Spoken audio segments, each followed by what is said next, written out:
علامہ صاحب سب سے مین چیز اور سب سے پہلا پوائنٹ، قرآن کب نازل ہوا، کب کمپلیٹ ہوا اور اس کی ترتیب کس طرح ہوئی؟ تو قرآن تو رونے والی کتاب ہے. میرے آقا پڑھ پڑھ کے رویا کرتے تھے, میرے صحابہ پڑھ پڑھ کے رویا کرتے تھے. ابی بن کعب اتنا پیارا قرآن پڑھتے تھے, اللہ نے سلام بھیجا اور کہا نبی ابی بن کعب کو کہو کہ قرآن کی تلاوت کرے. آج ایسا دور آیا ہے جب قرآن کی بے حرمتی کی جا رہی, قرآن کو معاذ اللہ سر عام جلایا جاتا ہے, کتنے ملکوں کے اندر توہین کی جاتی ہے.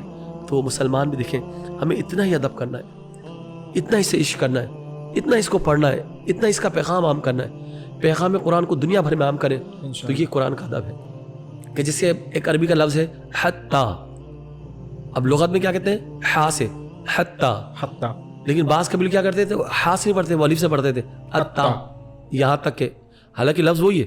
اب وہ حتی کی جگہ پڑھے حتی, معنی چینج نہیں ہو رہے. اگر آپ کو دین سیکھنا ہے تو جو انبیاء کے وارثین ہیں, جو ممبر و محراب کے وارثین ہیں, جو علماء ہیں جنہوں نے پوری زندگی لگائی ہیں, جو ایکسپرٹ ہیں, ان سے حاصل کرنا چاہیے. اس لیے دین تو آسان ہے مگر آج ہم کاہل ہو گئے, ہم سست ہو گئے, ہم سیکھنا نہیں چاہتے, ہم وقت دینا نہیں چاہتے. ہم چاہتے ہیں کہ بس پوسٹ کی طرح چیز سامنے آ جائے اور چیز سامنے آ جائے. یہاں تو عالم یہ ہے کہ شادی ہو جاتی ہے, بیٹی کی رخصتی کا وقت آتا ہے, پورا طوفان بدتمیزی برپا کیا ہے, اور آخر میں قرآن کے سائے میں رخصت کریں. یہ بہتر ہے قرآن کے سائے میں رخصت کریں, پر کیا ہی اچھا ہو بچی کے سر پہ بھی قرآن ہو اور اس کے سینے میں بھی قرآن ہو. کیا بات ہے, بہت زبردست یہی ہونا چاہیے علامہ صاحب. آپ یہ تو میں یہ کہ ختم القرآن جو تراویح میں پڑھی جاتی ہے, اردو میں بھی کوئی پڑھنا چاہے تو کیا ہو سکتی ہے اس طرح؟ مگر میں سمجھتا ہوں کہ اردو کے ساتھ پڑھنا چاہیے, پتہ ہو کہ اللہ تعالیٰ کیا فرما رہا ہے. جس طرح میں میرا مشورہ ہے تمام جو نمازیں پڑھتے ہیں کہ پورے ترجمے کے ساتھ یاد ہو, ہے نا. ایاک نعبد, ہم تیری بات کرتے ہیں, و ایاک نستعین, اور تجھ سے مدد چاہتے ہیں. آپ دیکھیں پچھلی قومیں جو تباہ ہوئی نا, تو ایک وجہ یہ لکھی کہ پرانی قوموں کو اس لیے ہلاک کر دیا گیا کہ انہوں نے اپنی آسمانی کتابوں کا ادب نہیں کیا. السلام علیکم ورحمۃ اللہ وبرکاتہ. کیسے ہیں آپ لوگ؟ ٹھیک ٹھاک ہیں؟ ایک بار پھر خوش آمدید کہتا ہوں اپنے چینل نبیلز وائس باکس کے اندر. پتہ ہے آج کا جو کانٹینٹ ہے وہ بڑا ہی انٹرسٹنگ ہے, بیکاز اس وقت میں دیکھوں پاکستان کے اندر کم و بیش 24 بلینس مسلمان رہتے ہیں, اور اگر میں بات کروں اوور آل ورلڈ کی تو ورلڈ کے اندر اتنے ساری پاپولیشن ہے جس میں ڈے بائی ڈے الحمدللہ مسلمانوں کی تعداد بڑھ رہی ہے. اور مسلمانوں کی جو تعداد بڑھ رہی ہے اس میں مین چیز جو ہوتی ہے وہ ہے قرآن. قرآن ایک ایسا ٹاپک, ایسا کانٹینٹ ہے جو ہم اگر پوری رات بھی اس کے بارے میں بات کریں نا تو یہ رات, یہ زندگی یہ ختم ہو جائے گی, بٹ اس کا تذکرہ ختم نہیں ہوگا. آج اس پوڈ کاسٹ کے اندر ہم قرآن کے بارے میں تمام چیزیں ڈسکس کریں گے, وہ جو ہمیں ابھی تک نہیں پتہ چلی, کیونکہ ہم اس کے بارے میں سیکھنے کی کوشش نہیں کرتے. بٹ اس پوڈ کاسٹ کے ذریعے آپ کو اتنی زبردست انفارمیشن ملے گی, بیکاز کیونکہ آج ہمارے درمیان عالم اسلام کی ایک مشہور شخصیت جن کے کلام پوری دنیا کے اندر پڑھے جاتے ہیں, سنے جاتے ہیں, اور وہ کلام جسے سن کر نہ کہ آنکھیں بلکہ دل بھی ان کے کلام کے الفاظ سن کے رونا شروع کر دیتا ہے. جی ہاں, ایسی شخصیت ہمارے درمیان موجود ہیں, علامہ نثار علی اجاگر صاحب. ہم ان کو مبارکباد بھی پیش کرتے ہیں اور خوش آمدید بھی کرتے ہیں اپنے پوڈ کاسٹ کے اندر. السلام علیکم ورحمۃ اللہ وبرکاتہ. وعلیکم السلام ورحمۃ اللہ وبرکاتہ. علامہ صاحب تہہ دل سے شکریہ ادا کرتا ہوں. مجھے پتہ ہے رمضان کا مہینہ چل رہا ہے, بہت زیادہ مصروفیات ہے, بٹ آپ نے اتنا قیمتی وقت نکال کے میرے لیے ٹائم نکالا, اور آج کا موضوع بھی بڑا ہی انٹرسٹنگ ہے. اور الحمدللہ مجھے امید ہے کہ ہم لوگ اس کانٹینٹ کو دنیا بھر میں پہنچائیں گے, اور بڑا ہی اچھا پوڈ کاسٹ کا نام ہے جس کا نام ہے قرآن کی حقیقت. علامہ صاحب سب سے مین چیز اور سب سے پہلا پوائنٹ, قرآن کب نازل ہوا, کب کمپلیٹ ہوا اور اس کی ترتیب کس طرح ہوئی؟ دیکھیں قرآن پاک کتاب ہدایت ہے, کتاب عمل ہے, کتاب انقلاب ہے, بلکہ بنی نوع انسانیت کے لیے ایک نسخہ کیمیا ہے.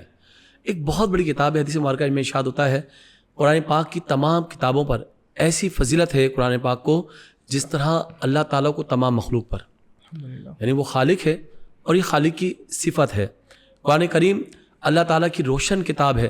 تمام کتابیں, آسمانی کتابیں جو ہیں وہ رمضان مبارک میں نازل ہوئیں.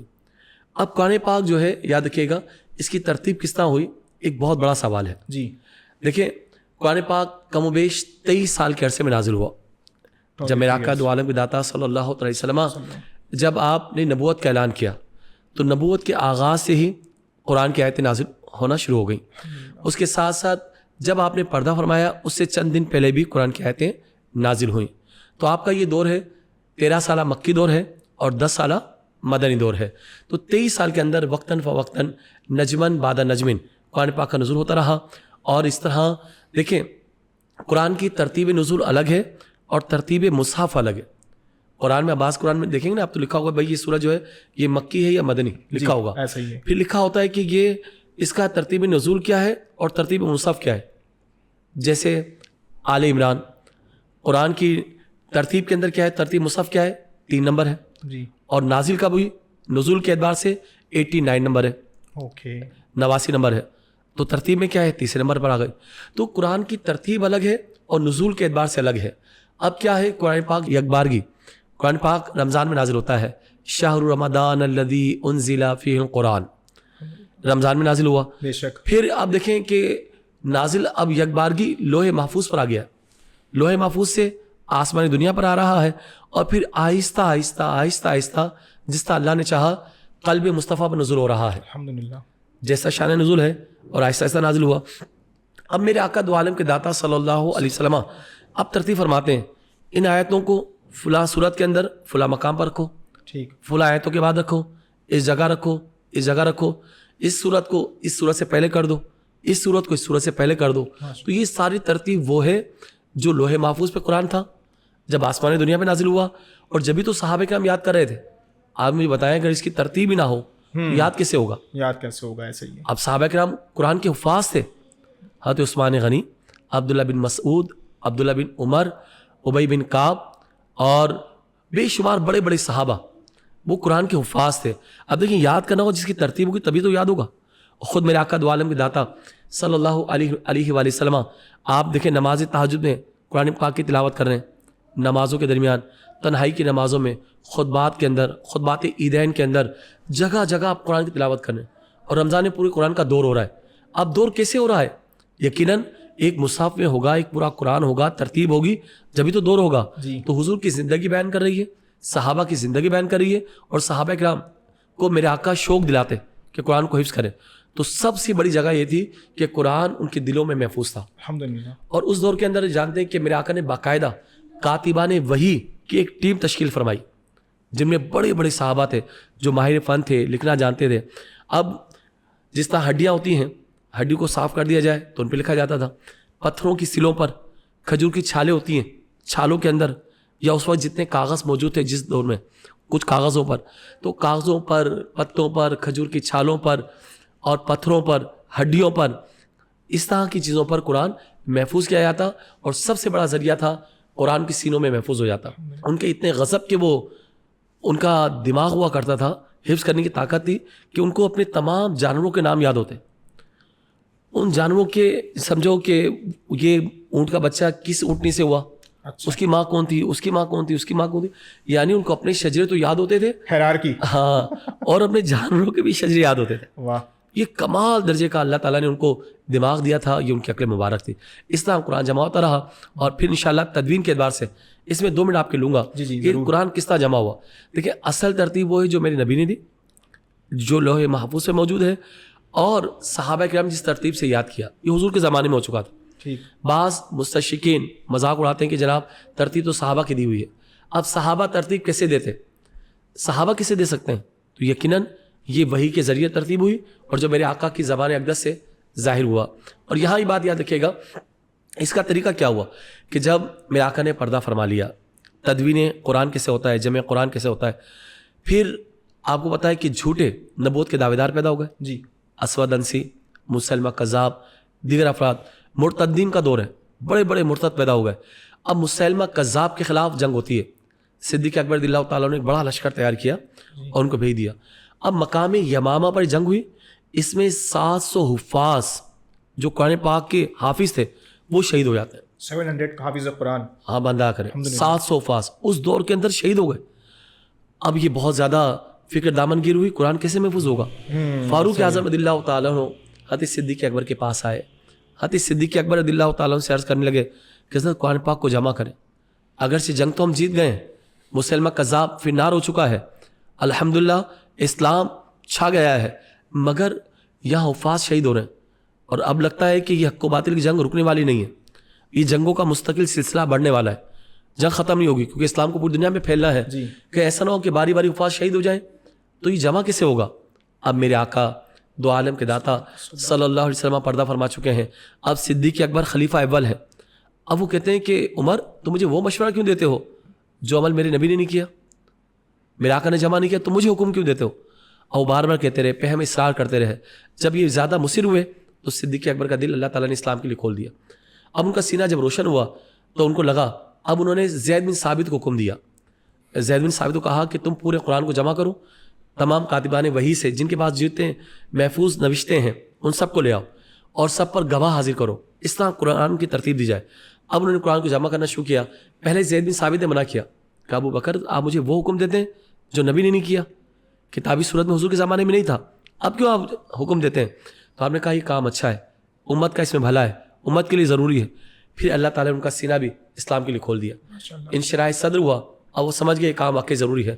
مگر کہتے ہیں یہ کام اتنا مشکل تھا، اگر ابو بکر صدیق رضی اللہ تعالیٰ نے مجھے حکم دیتے ایک پہاڑ کو دوسرے جگہ پہ کنورٹ کر دیا جائے تو یہ کام میرے لیے آسان تھا، قرآن کو جمع کرنا مشکل تھا. اللہ اکبر. یہ کام میرے لیے مشکل تھا، لیکن میں نے اللہ کی مدد سے الحمدللہ پورے قرآن کو جمع کیا. تو یہ مشورہ فاروق اعظم کا، حکم دیا صدیق اکبر نے، اور زید بن ثابت نے جتنے بھی کاتبان وحی تھے ان سے جمع کیا، گواہ جمع کیا آیت پر. ایک پورا طریقہ کار تھا. اس طرح یہ قرآن جمع ہوا الحمدللہ، جو صدیق اکبر کے زمانے میں جمع ہوا، اور پھر پوری دنیا کو اطمینان بھی ہوا، کیونکہ اللہ کا وعدہ ہے اللہ تعالیٰ اس قرآن کی حفاظت کرے گا. اللہ کا وعدہ ہے، اللہ نے فرمایا اس قرآن کو جمع کرنا اور اس کو پڑھانا یہ ہمارے ذمہ کرم پر ہے. تو اللہ کے ذمہ کرم پر ہے الحمدللہ وہی قرآن جو رسول اللہ کی زبان اقدس سے نکلا، جو ترتیب آپ نے دی اسی ترتیب پر قرآن صحابہ نے جمع کیا. ٹھیک. علامہ صاحب ایک اور چیز کہ یہ قرآن پاک، قرآن مجید جو ہے وہ عربی زبان میں نازل کیوں ہوا؟ دیکھیں میرے نبی صلی اللہ علیہ وآلہ وسلم عربی نژاد تھے، آپ عربی ہیں، قریشی ہیں، ہاشمی ہیں. تو جو نبی جس قوم میں ہوتا ہے وہ کتاب اسی زبان میں آتی ہے. اچھا.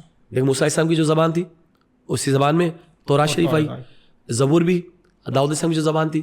اب چونکہ پہلا خطاب ان عربیوں سے ہے، میرے آقا عربی ہیں، مکے میں نازل ہوا، مدینہ پاک میں نازل ہوا، یہ قوم عربیوں کی ہے تو عربی زبان میں نازل ہوا.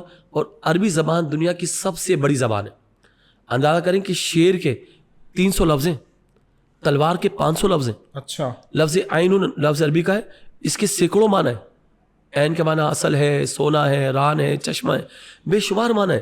تو عربی زبان بہت بڑی واسٹ ہے، اور قرآن کی زبان بھی عربی ہے، میرے نبی کی زبان عربی ہے، اور اہل جنت کی زبان بھی عربی ہے. الحمدللہ. اور قرآن کے اندر اور منکر نکیر بھی سے سوال کریں گے وہ عربی زبان میں کریں گے. میں نے بتایا جیسے آپ کو شروع کے اندر کہ دیکھیں کہ اس دور کے اندر میرے آقا دو عالم داتا صلی اللہ علیہ وآلہ وسلم نے باقاعدہ اس کا اہتمام فرمایا. جتنے بھی ماہرین تھے، لکھنے والے، فنون کو جاننے والے اور کامل خط لکھنے والے، میرے آقا نے ان کو جمع فرمایا، اور ان ماہرین کو جمع کر کے کاتبان وحی کی شکل دی. جتنے مسلمان تھے جن کو لکھنا پڑھنا آتا تھا ان کو کہا، باقاعدہ ذمہ داری لگائی. بے شمار صحابہ ہیں، انہوں نے قرآن کو لکھا. اس دور کے اندر کاغذ بھی موجود تھا، کاغذ پہ لکھا جاتا، اور ہڈیوں پر، جو ہڈیاں ہوتی صاف کر کے جی ہڈیوں پہ لکھا جاتا. اچھا. پتھروں کی سلوں پر، جیسے پتھر ہوتے صاف و شفاف کچھ پتھر ہوتے ان پہ لکھا جاتا. کھجور کی چھالوں پر، کھجور کے پتوں پر، یعنی جس پر اس دور کے اندر جو چیزیں محفوظ کی جاتی تھی باقاعدہ لکھا جاتا تھا.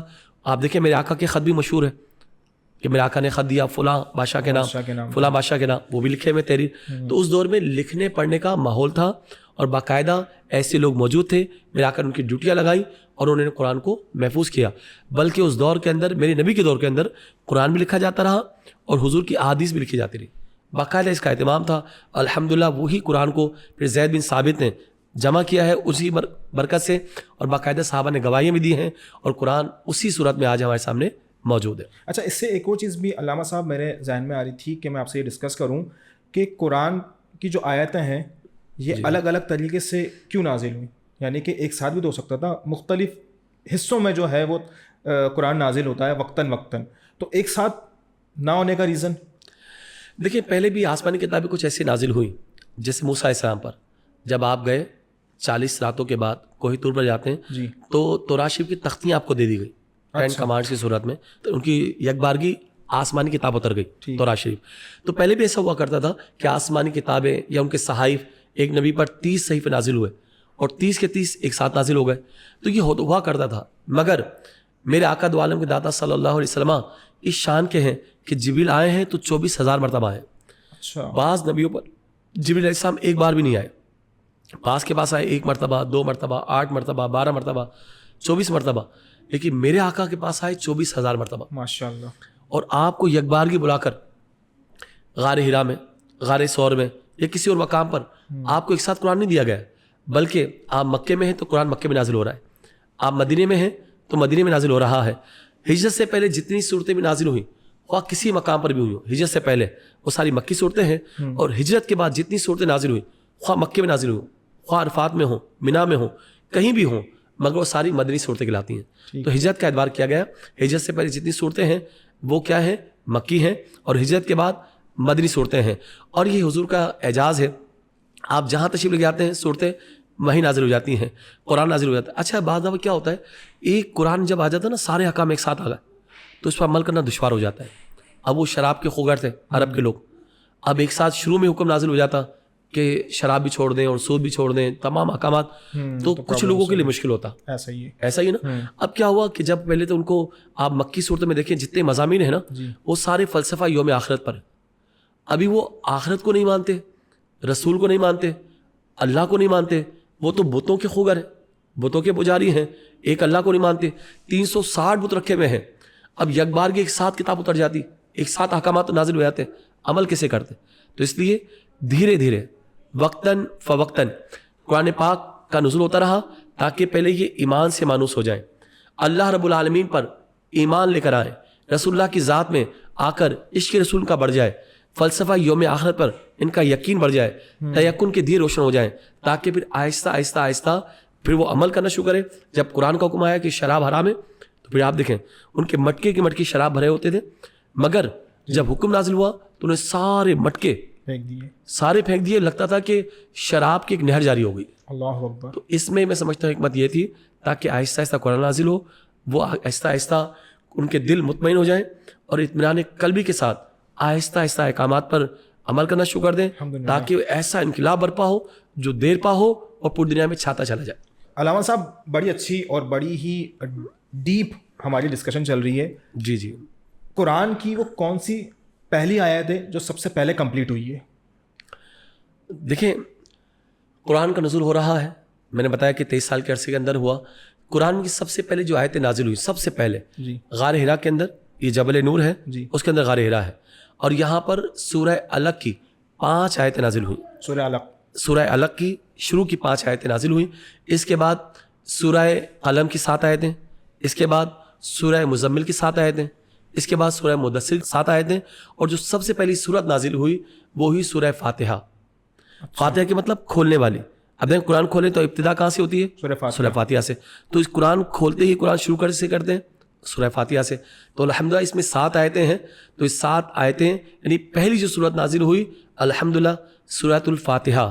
اسے فاتحہ بھی کہتے ہیں، سورۃ الکتاب بھی کہتے ہیں، ام الکتاب بھی کہتے ہیں، اصل الکتاب بھی کہتے ہیں، سورہ شفا بھی کہتے ہیں، سورہ سوال بھی کہتے ہیں، سورہ دعا بھی کہتے ہیں، کافیہ بھی کہتے ہیں، نافیہ بھی کہتے ہیں، ناجیہ بھی کہتے ہیں، اور اس کے بے شمار نام ہیں، بہت سارے نام ہیں.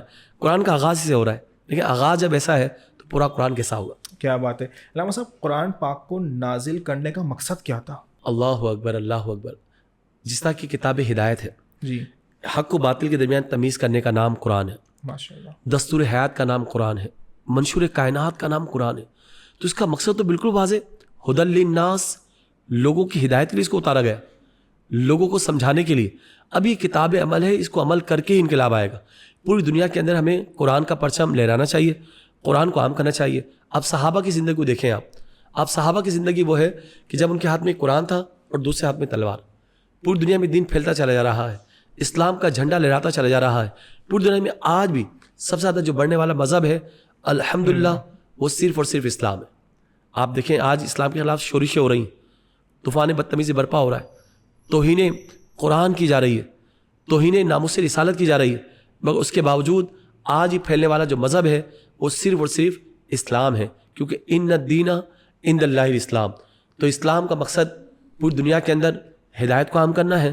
یہ نسخہ کیمیا ہے اور اسلام کو پوری دنیا کے اندر پہنچانا ہے. میں سمجھتا ہوں کہ حضرت نبیل بھائی کتاب جو ہے نا ایک روشن کتاب کا نام ہے قرآن. جی. یہ قرآن مجید ہے. اس کی تعلیم جو ہے نا یہ خود شناس بھی بناتی ہے اور خدا شناس بھی بناتی ہے. واہ کیا بات ہے. یعنی خود سے خود مختاری تک کا سفر ہے, علم سے تعلیم تک کا سفر ہے. یہ وہ کتاب ہے جو علم بھی دیتی ہے, عمل کی طرف بلاتی ہے, تعلیم بھی ہے, تربیت بھی ہے, انسان کو خدا کے قریب کر دیتی ہے. واہ. تو یہ قرآن ہے جو تمام آسمانی کتابوں میں سب سے زیادہ افضل ہے. ماشاء اللہ. علامہ صاحب قرآن کی تلاوت ہر مسلمان پر فرض ہے. اس کے علاوہ بھی کوئی ایسی کتاب ہے جو قرآن کے علاوہ تلاوت کر سکیں؟ دیکھیں اس وقت پوری دنیا کے اندر جتنی آسمانی کتابیں آئیں جی تو میں نے آپ کو بتایا کہ تمام کتابوں بڑی بڑی کتابیں, دل آویز کتابیں, پرکشی کتابیں, کوئی کتاب آپ ایک مرتبہ پڑھیں گے نا, زیادہ 2 بار پڑھیں گے 3 بار, آپ 10 بار نہیں پڑھ سکتے, 50 بار نہیں پڑھ سکتے, کتنی بڑی کتاب ہو. اور قرآن ہے اگر اس کو 1000 بار پڑھیں گے نا پھر بھی تشنگی باقی رہے گی, پھر بھی اور دل پڑھنے کو چاہے گا, آنکھیں خیرہ نہیں ہوتی, پڑھنے کو دل چاہتا ہے. تو یاد رکھیے گا قرآن کی تلاوت اب نماز کے اندر فرض قرار دے دی گئی. جی. کچھ نہ کچھ قرآن پڑھنا یاد کرنا پتہ چلا کیا ہے یہ ضروری ہو گیا. جی. کیونکہ قرات نماز کے اندر فرض ہے تو کچھ نہ کچھ قرآن لوگوں کو یاد ہونا چاہیے.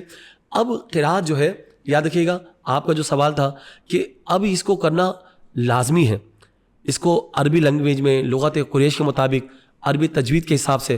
اب یہ نہیں ہے کہ اپنے حساب سے آپ جو چاہے چینج کرتے رہیں.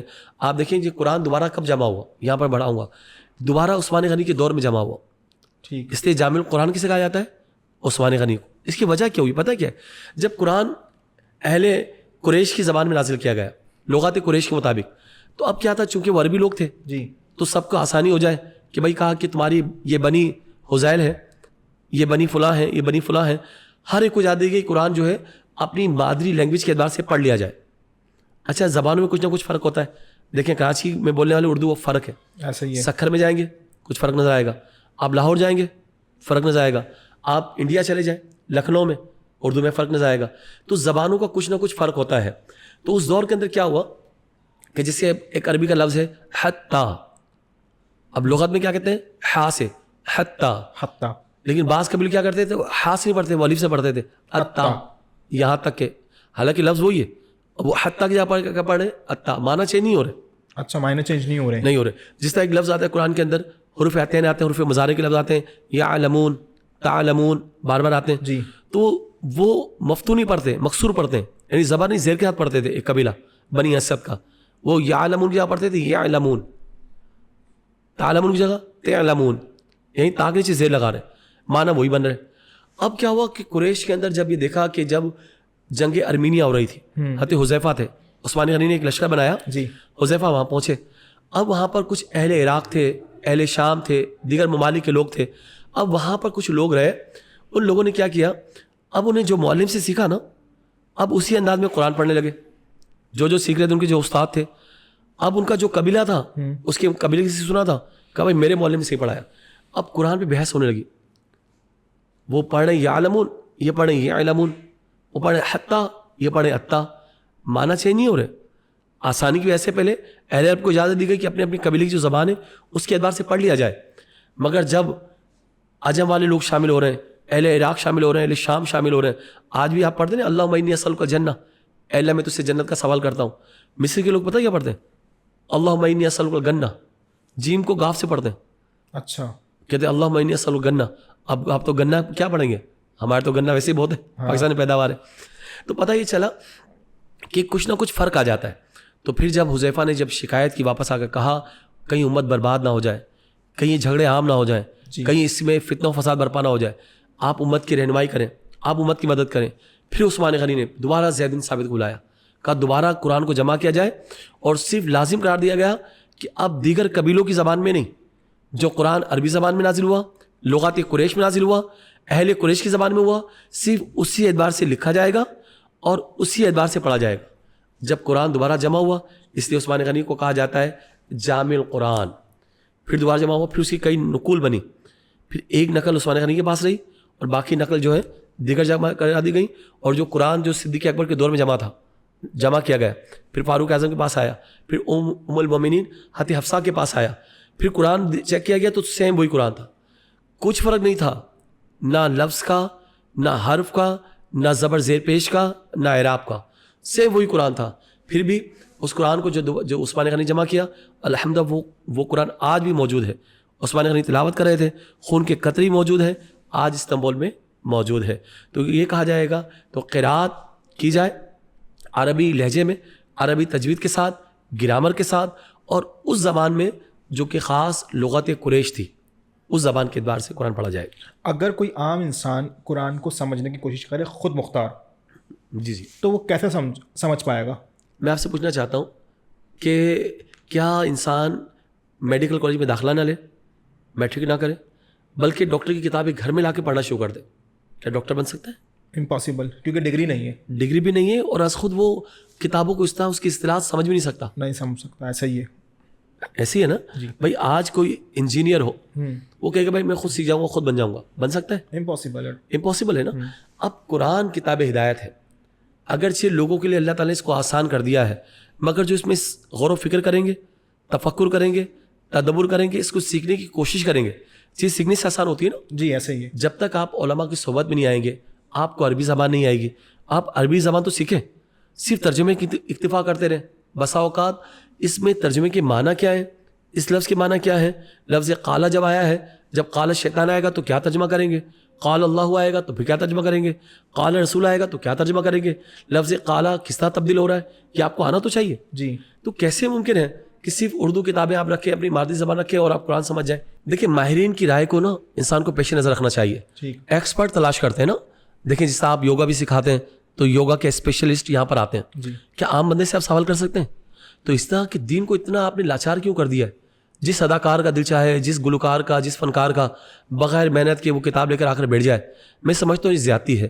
اگر آپ کو دین سیکھنا ہے تو جو انبیاء کے وارثین ہیں, جو ممبر و محراب کے وارثین ہیں, جو علماء ہیں جنہوں نے پوری زندگیاں لگائی ہیں, جو ایکسپرٹ ہیں, ان سے حاصل کرنا چاہیے. اس لیے دین تو آسان ہے, مگر آج ہم کاہل ہو گئے, ہم سست ہو گئے, ہم سیکھنا نہیں چاہتے, ہم وقت دینا نہیں چاہتے. ہم چاہتے ہیں کہ بس پوسٹ کی طرح چیز سامنے آ جائے اور چیز سمجھ میں آ جائے. تو ایسا نہیں سوچتا. جب تک آپ زندگیاں نہیں لگائیں گے آپ کو قرآن سمجھ میں نہیں آ سکتا. علامہ صاحب, قرآن پاک سیکھنے کے لیے کیا اقدامات ہونے چاہیے؟ دیکھیں میں نے آپ کو کہا کہ سب سے پہلے باقاعدہ اس کو جو اس کے ایکسپرٹ ہیں, جی, مفتیان کرام ہیں, علماء کرام ہیں, سب سے پہلے بات ہے باقاعدہ آپ کو مدرسے میں داخلہ لینا چاہیے. ٹھیک. ایڈمیشن لینا چاہیے. جس طرح آپ ڈاکٹر بننا چاہتے ہیں تو باقاعدہ پورا میٹرک کرنے کے بعد پھر میڈیکل کالج جاتے ہیں, پھر یونیورسٹی جاتے ہیں, پھر آپ ہاؤس جاب کرتے ہیں, پھر ڈاکٹروں کی صحبت میں رہتے ہیں. اسی طرح آپ کو آہستہ آہستہ یہی اقدامات کرنے چاہیے. اگر آپ باقاعدہ مدارس میں جا رہے ہیں تو اکیڈمی میں لینی چاہیے, علماء کی صحبت میں لینا چاہیے, بار بار سیکھتے رہیں, کیونکہ انسان سیکھنے سے وہ چیز آتی ہے. جب تک آپ سیکھیں گے نہیں, آپ ٹائم نہیں دیں گے تو کیسے آ سکتا ہے؟ تو میں سمجھتا ہوں کہ دین جب ہی آسان ہوگا, قرآن جب ہی آسان ہوگا جب آپ پڑھیں گے. آپ دیکھیں آپ کی مادری زبان تو اردو ہے, اب عربی کا لب و لہجہ کیا ہے, اس کے الفاظ کیا ہیں, مشکلات کتنی ہیں. آپ جب مکے مدینے جاتے ہیں اور وہ سوالات کرتے ہیں تو ان کی ایک لائن ہمیں سمجھ میں نہیں آتی. ایسا ہی ہے. بار بار کہتے ہیں اشارے میں بات کر رہے ہوتے ہیں, بلکہ یار ٹوٹی پھوٹی انگلش بولتے ہیں تاکہ یار ہمارا کام چل جائے. تو جب ایک لائن آپ کو سمجھ میں نہیں آ سکتی تو پورا قرآن بغیر سیکھے کیسے آ سکتا ہے؟ تو آپ کو سیکھنا ہوگا, ٹائم دینا ہوگا, اور لوگوں کی باتوں میں نہ آئے. میں نے کہا نا کہ صرف اردو کتابیں ہی اس کا حل لگی. جی. اس لیے عربی کو اتنی عزت تو دیں جتنی آپ انگلش کو دیتے ہیں. آپ ماڈرن بننے کے لیے انگلش سیکھتے ہیں, جی, کالج میں آنے کے لیے کہتے ہیں انگلش یار بالکل پرفیکٹ آنی چاہیے آپ کو دکھانے کے لیے, اور آپ تو لہجے بھی بناتے ہیں, آواز بھی نکالتے ہیں. ایسا ہی ہے. منہ بھی تھوڑا ٹیڑھا کرتے ہیں یار, وہ اسٹائل بھی وہ انگلش کو انگریزوں آنا ہونا چاہیے. تو آپ عربی سے محبت کریں کیونکہ یہ میرے نبی کی زبان ہے, قرآن کی زبان ہے, اہل جنت کی زبان. اس بات کی کیا حقیقت ہے علامہ صاحب کہ قیامت سے پہلے قرآن پاک جو ہے وہ آسمانوں پر چلا جائے گا؟ دیکھیں قرآن یاد رکھیے گا ہمیشہ کے لیے کہ قرآن جو ہے کتاب ہدایت ہے اور اللہ کا مقدس کلام ہے. اور اس کے بارے میں لکھا علماء نے, کیونکہ جو قیامت قائم ہوگی نا, وہ تمام جو بد باطن لوگ ہیں, خبیث لوگ ہیں, اور قیامت تلک جو سب سے زیادہ شریر لوگ ہوں گے, اشرار الناس کا لفظ آیا, یعنی جو لوگوں میں سب سے زیادہ شریر ترین لوگ ہوں گے, قیامت ان پہ برپا ہوگی. ایک بھی مومن نہیں بچے گا. آپ کو پتہ ہے مومنوں کو بھی اٹھا لیا جائے گا. یعنی قیامت آنے سے پہلے 40 سال پہلے ایک ہوا چلے گی جو مومنین کی بغلوں سے گزرے گی, اچھا, اور موت کا وہ شکار ہو جائیں گے. تو تمام دنیا کے اندر ایک مومن بھی نہیں بچے گا, ایک بھی کلمہ پڑھنے والا نہیں بچے گا, ایک بھی لا الہ الا اللہ کہنے والا نہیں بچے گا. صرف بد باطن لوگ ہوں گے, خوب سے باطن والے ہوں گے, شریر ترین لوگ ہوں گے, اشرار الناس لوگ ہوں گے, تو ان پر قیامت برپا ہوگی. تو بتائیں جب ایک بھی مومن نہیں ہوگا, کسی مومن پر قیامت برپا نہیں ہوگی, تو کیسے ہو سکتا ہے کہ اللہ کا قرآن موجود ہو؟ تو جو جتنے بھی قرآن ہوں گے ان کے سارے الفاظ, اور سمجھے کہ جس طرح اللہ تعالیٰ نے حضرت عیسیٰ علیہ السلام کو زندہ آسمان میں اٹھا لیا تھا, ایسے ہی قرآن کے سارے الفاظ جو ہیں آسمانی کتابوں کے اوراق جو ہیں وہ سارے کے سارے اٹھا لی جائیں گے. علماء نے یہی لکھا ہے. رمضان کے اندر قرآن شریف کی تلاوت ہوتی ہے کافی, آپ دیکھتے ہیں کہ ہر مسجد کے اندر یعنی کہ اعتکاف میں بیٹھے ہوئے لوگ وہ بھی قرآن شریف کی جو ہے وہ ختم کر رہے ہوتے ہیں. اس کی رمضان کے اندر قرآن ختم کرنے کی حقیقت کیا ہے؟ حقیقت تو مجھے حدیث یاد آتی ہے کہ سقائد عالم صلی اللہ علیہ وسلم ہر سال رمضان میں جبریل امین کے ساتھ قرآن کا دور کرتے تھے. ماشاءاللہ. حالانکہ حالانکہ قرآن تو 23 سال میں نازل ہو رہا ہے. حضور نے جب پردہ فرمایا اسے چند دن پہلے بھی آیت نازل ہوئی. سورہ بقرہ کی آیت مبارکہ ہے جو سب سے آخر میں نازل ہوئی. آپ اندازہ کیجئے, لیکن سرکار پورے قرآن کا دور کر رہے ہیں اور جبریل امین کے ساتھ. تو میرے آقا کی سنت مبارکہ ہے کہ آپ دور کیا کرتے تھے, تو قرآن کا دور کرنا چاہیے. دیکھیں آپ نے پورے سال, آپ سچی بات بتانے, کیا لوگ قرآن پڑھتے ہیں؟ یہاں تو عالم یہ ہے کہ شادی ہو جاتی ہے, بیٹی کی رخصتی کا وقت آتا ہے, پورا طوفان بدتمیزی برپا کیا ہے, اور آخر میں قرآن کے سائے میں رخصت کر رہے ہیں. تو یہ بہتر ہے قرآن کے سائے میں رخصت کریں, اور کیا ہی اچھا ہو بچی کے سر پہ بھی قرآن ہو اور اس کے سینے میں بھی قرآن ہو. ہاں کیا بات ہے, بہت زبردست یہی ہونا چاہیے. علامہ صاحب آپ یہ تو میں یہ چاہ رہا ہوں کہ جب قرآن کو پورے سال یہ پڑھ نہیں پا رہے ہیں, اب رمضان سے قرآن کا تعلق ہے, قرآن کا رمضان سے تعلق ہے. قرآن رمضان میں نازل ہوا اور رمضان کا نام قرآن میں آ گیا. قرآن تمام کتابوں کا سردار ہے اور رمضان تمام مہینوں کا سردار ہے. تو یہ ایک اٹوٹ رشتہ ہے, قرآن بھی شفاعت کرے گا اور رمضان بھی شفاعت کرے گا. تو اس لیے لوگ قرآن کے قریب آنا چاہتے ہیں رمضان کے اندر. دیکھیں تراویح میں قرآن سنتے ہیں, قرآن پڑھتے بھی ہیں. ماشاءاللہ میری بیٹی ہے, اس نے ابھی رمضان کے اندر 2 مرتبہ قرآن پاک ختم کر لیا, ماشاءاللہ, اب تیسرا قرآن پاک پڑھ رہی ہے. تو یہ الحمدللہ یہ لوگوں کی رمضان سے محبت ہے, روزوں سے محبت ہے اور قرآن سے محبت ہے. یہ شغف رمضان میں بڑھ جاتا ہے کیونکہ روحانیت کا ماحول ہوتا ہے نا. آسمان کے دروازے کھل گئے, رحمت کے, جنت کے دروازے کھل گئے, شیاطین کو جکڑ دیا گیا اور جہنم کے دروازے بند ہو گئے. تو یہ پورا روحانیت کا ماحول قائم کر دیا گیا ہے. تو میں سمجھتا ہوں قرآن پڑھنا چاہیے اور اللہ کرے اس کی برکت سے ہم پورے سال قرآن پاک پڑھنے والے بن جائیں. علامہ صاحب, قرآن پاک سے پہلے جو آپ صلی اللہ علیہ وسلم سے پہلے جو پیغمبر اس دنیا میں آئے, ان کے پاس کس طرح میسج آیا کرتا تھا؟ دیکھیں 2 چیزیں آپ کو یاد رکھنا پڑیں گی, ایک ہوتا ہے نبی, ایک ہوتا ہے رسول. جی. نبی کے لیے ضروری نہیں ہے کہ وہ صاحب کتاب ہو, اچھا, لیکن رسول کے لیے صاحب کتاب ہونا شرط ہے. کم و بیش 1,24,000 یا وہ صحیح تعداد جو اللہ کے علم میں ہے. جتنے بھی انبیاء ہیں سارے رسول نہیں ہیں, ان میں رسول صرف 313 ہے. 313 رسول ہیں جو صاحب کتاب ہوتے ہیں, صاحب شریعت ہوتے ہیں. اب یہ 4 آسمانی کتابیں مشہور ہیں, جی, تورات, زبور, انجیل, قرآن پاک. اس طرح دیگر صحائف اترتے تھے. آدم علیہ السلام پہ صحیفے اترے, نوح علیہ السلام پہ صحیفے اترے, ادریس علیہ السلام پر 30 صحیفے اترے, حضرت ابراہیم علیہ السلام پہ صحیفے اترے, سلیمان علیہ السلام پر, یا دیگر مطلب جتنے بھی رسول ہیں نا ان پر صحیفے نازل ہوتے تھے. تو یہ 313 ہیں. تو اب کیا ہوا, لیکن بڑی خوبصورت بات کہوں گا کہ تمام آسمانی کتابیں اور تمام صحائف یہ سب رمضان میں اترے. الحمدللہ, قرآن بھی رمضان میں اترا ہے. شہر رمضان الذی انزل فیہ القرآن. تو اس لیے تو یہ ہے کہ یہ طریقہ ہوتا تھا کہ جو رسول تھے وہ صاحب کتاب تھے, اور کچھ ایسے انبیاء تھے کہ جو اپنی کتاب لے کر نہیں آئے, صاحب شریعت نہیں ہوئے, صاحب کتاب نہیں ہوئے. تو ان سے پہلے جو نبی تھے نا اسی پیغام کو آگے بڑھایا. جیسے آپ دیکھیں موسیٰ علیہ السلام ہے, اب ان کے بعد جو نبی ہوئے, حضرت موسیٰ علیہ السلام کے نائب بھی ہوئے, نبوت کا بھی اعلان فرمایا, یوشع بن نون. اسی طرح اور بھی دیگر انبیاء, بہت سارے انبیاء آئے کہ جو اپنی کتاب لے کر نہیں آئے, بلکہ انہوں نے کس کا اعلان کیا؟ تورات شریف کا اعلان کیا. تو اس لیے رسول وہ ہوتا ہے جو صاحب کتاب ہوتا ہے, اور نبی کے لیے ضروری نہیں کہ وہ صاحب کتاب ہو, کیونکہ 313 رسولوں کی تعداد. ماشاءاللہ علامہ صاحب, جتنی ڈیٹیل میں بات ہو رہی ہے دل نہیں چاہ رہا, اور یہ ذکر تو ایسا ہے کہ زندگی ختم ہو جائے گی پر یہ قرآن کا تذکرہ ختم نہیں ہوگا. جی جی. آخری بات, رمضان کا آخری عشرہ چل رہا ہے اور اسی عشرے کے 27ویں شب کو تقریباً مساجد کے اندر ختم القرآن ہوتا ہے. اب جب بات آ رہی ہے کہ ختم القرآن جو تراویح میں پڑھی جاتی ہے, اردو میں بھی کوئی پڑھنا چاہے تو کیا ہو سکتی ہے اس طرح؟ دیکھیے قرآن کا اعجاز ہے, اللہ نے قرآن کو آسان کر دیا ہے. عربی کتاب کو, عربی قرآن کو یاد کرنا بہت آسان ہے. ہمارے یہاں 6 سال کا بچہ 8 سال کا 9 سال کا بچہ حفظ کر لیتا دل میں ہے محسوس ترجمے کے ساتھ پورا قرآن. مجھے آپ کوئی بھی کتاب لے لیں, ہم قرآن کے علاوہ کوئی بھی کتاب لے لیں, ایک بندہ دکھا دیں جو آج کے دور میں بھی تورات کسی کو یاد ہو, انجیل, زبور یا دیگر آسمانی کتابیں لفظ با لفظ یاد ہو. ایسا ہی ہے. میں بات نہیں کر رہا تحریف کی, تو ٹھیک ہے جو تبدل ہو گیا ہے, تغیر ہوا ہے, وہ تو آپ جانتے ہیں, جو تعریف ہے وہ آپ کے سامنے, مگر کوئی دنیا کی کتاب دکھا دیں کہ جو بڑی بڑی پوری کتابیں ہوں, آج اس کو پوری لفظ با لفظ یاد کر لیا ہو. تو یہ مشکل ہے. قرآن کا اعجاز ہے کہ عربی اللہ تعالیٰ نے آسان کر دی ہے. آج 7 سال کا بچہ 8 سال کا بچہ بھی اسے حفظ کر لیتا ہے. مگر میں سمجھتا ہوں کہ اردو کے ساتھ پڑھنا چاہیے, پتہ ہو کہ اللہ تعالیٰ کیا فرما رہا ہے. جس طرح میں میرا مشورہ ہے تمام جو نمازیں پڑھتے ہیں جی, کہ پورے ترجمے کے ساتھ یاد ہو, تاکہ آپ کا دل مطمئن ہو جائے. آپ کو پتہ ہو سبحان ربی الاعلیٰ کے معنی کیا ہے, سبحان ربی العظیم کے معنی کیا ہے. میں سورہ فاتحہ پڑھ رہا ہوں, شروع کی 3 آیتوں میں اللہ کی تعریف ہے, آخری 3 آیتوں میں بندہ اپنے بارے مانگ رہا ہے, اور بیچ کی جو آیت ہے جسے چوتھی آیت کہتے ہیں, اس میں آدھا حصہ اللہ کے لیے ہے اور آدھا حصہ بندے کے لیے ہے نا. ایاک نعبد, ہم تیری بات کرتے ہیں, و ایاک نستعین, اور تجھ سے مدد چاہتے ہیں. تو یعنی اس کا بیلنس دیکھیں آپ کیسا ہے کہ 7 آیتیں ہیں تو 3 آیتوں میں اللہ کی تعریف ہے, 3 آیتوں میں بندہ اپنے لیے مانگ رہا ہے, اور ایک آیت جو بنتی ہے چوتھی آیت وہ آدھی اللہ کے لیے اور آدھی بندوں نے اپنے لیے مانگی.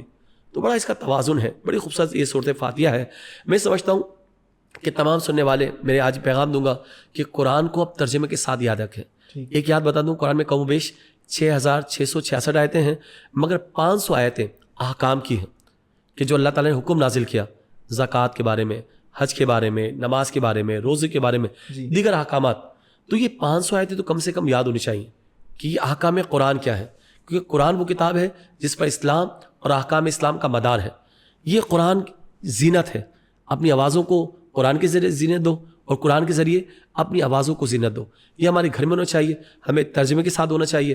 شان نزول کیا ہے, ان آیتوں سے کیا مراد ہے, ان آیتوں سے مراد کیا ہے, یہ من دون اللہ سے مراد کیا ہے, شرک کیا ہوتا ہے, شرک اکبر کیا ہے, شرک اصغر کیا ہے. تو اصل معنی کیا ہے جو قرآن کی بعض آیتوں کی تفسیر کرتی ہیں, اور بعض تفسیر حضور کی زبان اقدس سے جو ہے ظاہر ہوئی, اور بعض آیتوں کے وہ معنی جو صحابہ نے بیان کیے, حضور سے سن کے بیان کیے, تو ہمیں اس پر ایمان ہونا چاہیے. اب میں یہ سمجھتا ہوں میرے مطابق اب تفسیر وہ نہیں ہوگی جو آپ کے دل میں ہے, تفسیر وہ ہوگی جو قرآن کی بعض آیتوں کی کر رہی ہیں, اور وہ تفسیر جو میرے آقا نے کی, اور وہ تفسیر جو میرے صحابہ نے کی. یہ نہیں چلے گا آج کے دور میں کہ جناب دیکھو قرآن میں صاف لکھا ہوا ہے. ہو سکتا ہے وہ مشرکین کے بارے میں ہو, کفار کے بارے میں ہو سکتا ہے اس کا حکم منسوخ ہو گیا ہو. بھائی ناسخ کیا ہے, منسوخ کیا ہے؟ قرآن کی ایک آیت نے کئی آیتوں کو منسوخ کر دیا ہے. بھائی اس کا حکم ابھی جاری ہے یا نہیں جاری, کیا معلوم. صحیح. تو ہمیں شان نزول پتہ ہونا چاہیے. تو یہ علماء کو پتہ ہوتا ہے. آج کل کے جتنے بھی لبرل قسم کے لوگ ہیں, جتنے بھی زبردستی مذہبی اسکالر ہیں, صرف وہ سمجھیں کہ وہ ایک لیبل کو چسپا کر رہے ہیں. میں سمجھتا ہوں ان کے مطابق آپ دین کو نہ سمجھیں, اپنے علماء کے مطابق دین کو سمجھیں. ان شارٹ اگر میں آپ کی بات کو یہ کنٹینیو کروں کہ اگر کوئی شخص نماز پڑھ رہا ہے, جو وہ جتنی آیتیں اس کو یاد ہے, جتنی صورتیں اس کو یاد ہے, اگر اس کا ترجمہ یاد کر لے تو لذت مزید بڑھ جائے گی نماز میں. بالکل بڑھ جائے گی. دیکھو آپ کو پتا ہوگا نا کہ اتحیات کے معنی کیا ہے, میں سلام پھر ڈسکشن ہے بیسیکلی یہ تو پوری. ہاں آپ دیکھیں, آپ سے کلام میں ایک سوال کرنا چاہتا ہوں. کوئی آپ کا بہت گہرا دوست ہو, آپ کو خط لکھ کر دیتے چائنیز زبان کے اندر, آپ کو نہیں آتی, آپ بے چین ہوں گے نا. اس کا ترجمہ کیا ہے, ترجمہ جب تک آپ سنیں گے نہیں, سیکھیں گے نہیں, آپ کو پتہ نہیں چلے گا مضمون کیا ہے, آپ بے چین رہیں گے. آپ کو اس کا ٹرانسلیٹ کر دے تو قرآن اللہ کی کتاب ہے, عربی زبان میں آئی, اس کے پڑھنے کی بڑی فضیلت ہے, پڑھنا چاہیے عربی میں. مگر یہ اللہ کا پیغام آپ کے نام آیا ہے, یا ایھا الذین آمنوا, اے ایمان والو, ایمان والو. اللہ تم سے کیا پیغام دے رہا ہے, آپ کو آنا تو چاہیے. تو نماز میں جب آپ پڑھ رہے ہیں, اللہ سے چپ کے باتیں کر رہے ہیں, اللہ سے چپ کے کلام کر رہے ہیں, پتہ ہونا چاہیے نماز میں کیا پڑھ رہے ہیں اور قرآن میں کیا پڑھ رہے ہیں. ایک چیز اور علامہ صاحب, آپ کی گفتگو تو ماشاءاللہ بہت اچھی چل رہی ہے, بٹ میں نے اکثر دیکھا ہے کہ ابھی معتکف حضرات بھی میں دیکھ رہا ہوتا ہوں, اور بالخصوص میں نے پاکستان سے باہر قرآن پاک کو وہ اس طرح یوز کر رہے ہوتے جیسے عام کتاب ہے. کبھی اپنے گھٹنے پہ رکھ لیتے ہیں, کبھی تکیہ بنا لیتے ہیں, کبھی یعنی کہ میں نے ایسا بھی دیکھا ہے کچھ جگہوں پر کہ جہاں چپل رکھے ہیں وہاں قرآن کو رکھا ہوا. ثم نعوذ باللہ. وہ سب چیزیں میں نے دیکھی ہیں, ان چیزوں کو فیس کیا ہے. اس کو اگر ہمیں ختم کرنا ہے تو وہ کیا میسج ہونا چاہیے جو لوگوں پر پہنچ جائے؟ دیکھیے میں نے آپ کو بتائی حدیث کہ اللہ تعالیٰ کو جو تمام مخلوق پر فضیلت حاصل ہے وہ قرآن کو تمام کتابوں پر فضیلت حاصل ہے. جی یہ کوئی عام کتاب نہیں ہے, یہ کتاب انقلاب ہے, یہ کتاب عمل ہے, کتاب ہدایت ہے. اس کا جتنا ادب کریں گے اتنا ہی آپ کو فیضان جاری ہوگا. الحمدللہ. قرآن کا فیضان کب جاری ہوتا ہے؟ جتنا آپ ادب کرتے ہیں. آپ دیکھیں پچھلی قومیں جو تباہ ہوئی نا, تو ایک وجہ یہ لکھی کہ پرانی قوموں کو اس لیے ہلاک کر دیا گیا کہ انہوں نے اپنی آسمانی کتابوں کا ادب نہیں کیا, ان کے اوراق کا ادب نہیں کیا. تو جب آسمانی کتابوں کے اوراق کا ادب نہیں کریں گے تو قومیں ہلاک ہو گئیں. تو کہیں ایسا نہ ہو اس قوم پر بھی فردن فردن عذاب آنا شروع ہو جائے. جی تو اس لیے ہمیں قرآن کا ادب کرنا چاہیے. آپ دیکھیں یہ اللہ کا کلام ہے, یہ اللہ کی صفت ہے, یہ میرے مالک کا کلام ہے, یہ میرے مالک کی کتاب ہے, یہ عام لوگوں کی بات نہیں ہے. تو اس کا آپ ادب کریں گے. ادب کس طرح کرنا چاہیے؟ سب سے پہلے کیا ذہن میں ہو, یہ اللہ کی کتاب ہے, یہ قرآن پاک ہے. لا یمسہ الا المطہرون, اسے نہ چھوا جائے مگر پاکیزہ حالت میں. آپ باوضو ہو کر پڑھیں, باغسل ہوں, باوضو ہوں, ادب کے ساتھ ہوں. ادب کے ساتھ بالکل قبلہ رو ہو جائے, یا تو کھڑے ہو کر پڑھیں یا پھر بیٹھ کر دو زانو ہو کر, یا جس طرح ادب کے ساتھ بیٹھیں. یہ نہیں کبھی آپ نے معاذ اللہ پاؤں پہ رکھ لیا. میں نے دیکھا ہے حرمین کے اندر کچھ لوگ ہوتے ہیں وہ پاؤں پہ رکھ لیتے ہیں, پڑھنا دشوار ہوتا ہے, پاؤں پہ رکھا ہوتا ہے اور پڑھ رہے ہوتے ہیں. تو یقیناً یہ صراحتاً اس کی بیعت بھی ہے, اس کی گستاخی لگتا ہے. تو قرآن کو جتنا ادب سے پڑھیں, بلکہ قرآن میں حدیث میں آتا ہے کہ جب تم قرآن پڑھو تو رونے کی کوشش کرو, رونا نہ آئے تو ماں مشقت رونے کی کوشش کرو. تو قرآن جب جہنم کی باتیں آ جائیں, خوف خدا کی باتیں آ جائیں, آنکھوں سے اشک جاری ہو جائیں, اور جب انعامات کی بات آئے, جزا کی بات آئے, جنت کی بات ہے, اللہ سے بھیک مانگے. جب اللہ کے جلال کی بات آئے پھر خوف آ جائے. تو قرآن تو رونے والی کتاب ہے. میرے آقا پڑھ پڑھ کے رویا کرتے تھے, میرے صحابہ پڑھ پڑھ کے رویا کرتے تھے. ابی بن کعب اتنا پیارا قرآن پڑھتے تھے, اللہ نے سلام بھیجا اور کہا نبی ابی بن کعب کو کہو کہ قرآن کی تلاوت کرے. ابی بن کعب رونے لگے, آنسو جاری ہو گئے, روتے رہے اور کہا یا رسول اللہ قرآن آپ پہ نازل ہوا, آپ صاحب قرآن, آپ سنائیں. کہا اللہ نے تمہارے نام سلام بھیجا ہے اور اللہ نے حکم دیا تم قرآن سناؤ. تو قرآن کا جتنا ادب کریں گے نا, آپ کی نسلیں بھی انشاءاللہ اتنی پروان چڑھیں گے. لیکن اگر آپ نے قرآن کا ادب نہیں کیا تو ایسا نہ ہو کہ اس کا ادب نہ کرنے کے سبب کہیں اس کی گستاخی نہ ہو جائے, توہین نہ ہو جائے. آج ایسا دور آیا ہے جب قرآن کی بے حرمتی کی جا رہی, قرآن کو معاذ اللہ سر عام جلایا جاتا ہے, کتنے ملکوں کے اندر توہین کی جاتی ہے. تو مسلمان بھی دیکھیں ہمیں اتنا ہی ادب کرنا ہے, اتنا اسے عشق کرنا ہے, اتنا اس کو پڑھنا ہے, اتنا اس کا پیغام عام کرنا ہے. پیغام قرآن کو دنیا بھر میں عام کریں تو یہ قرآن کا ادب ہے. جتنا ادب کریں گے انشاءاللہ اتنا قرآن کا فیضان جاری ہو جائے گا. ماشاءاللہ علامہ صاحب بڑی ہی ڈیٹیل میں ہماری اس موضوع پہ بات ہوئی ہے, اور ماشاءاللہ جتنا زبردست آپ نے جو کانٹینٹ دیا ہے, یہ جتنی جنریشن ہمیں دیکھ رہی ہے, یہ لٹرلی بتا رہا ہوں کہ اگر یہ پوڈ کاسٹ آپ نے شروع سے لے کے اینڈ تک دیکھ لیا نا, آپ کے اتنے سارے کانسیپٹ کلیئر ہو جائیں گے کہ یار آپ ڈھونڈیں گے کہ یار اگر میں مزید سوالات پوچھنا چاہوں کیا ضرورت ہے, علامہ صاحب سے پوچھیں, اپنے مسجد میں جائیں, جو عالم دین بیٹھے ہوئے ہیں وہاں جا کے پوچھ سکتے ہیں. ایون کہ اس پوڈ کاسٹ کے ذریعے آپ کے ذہن میں جو چیزیں آ جائیں وہ آپ کمنٹس میں بھی پوچھ سکتے ہیں, تاکہ ہم اس پہ فوکس کر کے ایک اور زبردست پوڈ کاسٹ کریں اور اسی کو برقرار رکھیں. علامہ صاحب تہہ دل سے میں آپ کا شکریہ ادا کرتا ہوں کہ آپ نے بڑا قیمتی وقت نکالا اور بہت ہی پازیٹیو آپ نے جو ہے پوائنٹ ڈیلیور کیا ہے. اور مجھے امید ہے کہ یہ جتنے بھی پاکستان میں رہنے والے اور پاکستان سے باہر رہنے والے لوگ اس پوڈ کاسٹ کو نہ کہ سنیں گے بلکہ اپنے دوستوں کو شیئر کریے گا, بیکاز نالج بڑھتی ہے اگر کوئی چیز آگے فارورڈ کرتے ہیں. تو اس پوڈ کاسٹ کو ہم اینڈ کی طرف لے کے چلتے ہیں. ابھی تک کہ کسی نے ہمارے چینل کو سبسکرائب نہیں کیا ہے تو ابھی بٹن دبا کے سبسکرائب کر لیں, بیکاز آپ کے پاس جو بھی پوڈ کاسٹ اپلوڈ ہو اس کا نوٹیفیکیشن ایزیلی آ جائے. تب تک نیکسٹ ایپیسوڈ میں ملاقات ہوتی ہے, تب تک کے لیے السلام علیکم ورحمۃ اللہ. پاکستان زندہ باد.